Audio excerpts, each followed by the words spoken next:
A new segment here we're calling Coached Up in the inaugural edition with Minot Boys basketball coach Dean Winczewski. And Coach, let's start on the offensive side here on the whiteboard. Okay. If you could, just give me a little breakdown of your offense and how the base alignment of your players looks generally. All right. The first thing we want to do is, if anybody's watching us, we want to run. And so it starts as soon as we get the ball from them in any way. So it starts with transition. But then when we get into a half-court situation, we end up with what's called a 5-out. And I should be using O's, but I use X's because they're easier for me to draw. Okay? And so we start as spaced as we can possibly get, all 5 guys outside the 3.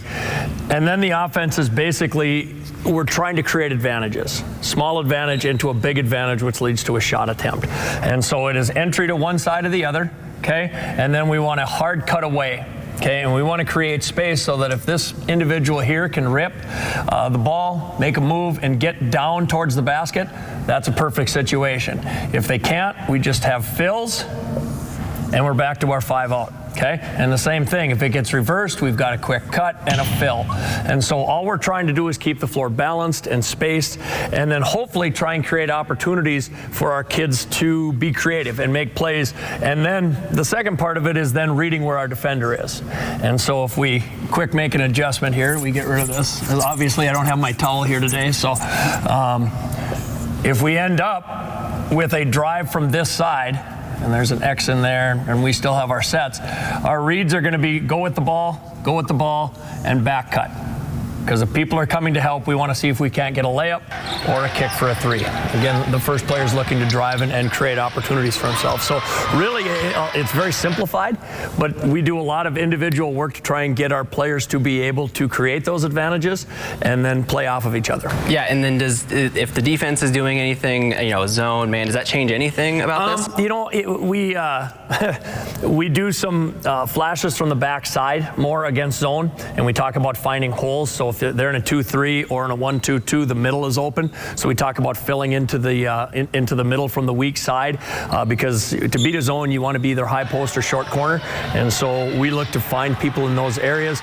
But a lot of it still comes down to beating your man and forcing 2 guys to have to cover 1, which is, again, creating that simple advantage. And then the players maybe not directly involved in the specific action of the offense. Is there a directive there? Is there just, hey, go cut, go find the open space? What's that? It's reading off of each other. And so if the drive comes at you, we're spacing away. We don't want to run behind anybody. If the drive goes away, then you want to fill towards or get a back cut.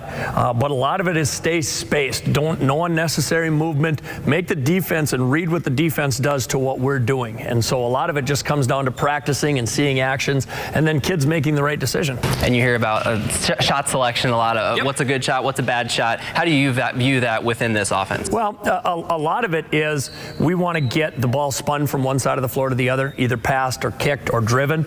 And then if we can get the ball into the paint so we can play inside out, our perimeter shots that have come off of that have been very good. So we want to play what we call downhill, which is at the rim, and then out from there. And so our shots, a lot of them, when we shoot very well, come from the paint and out, and then or off of cuts that we get at the rim.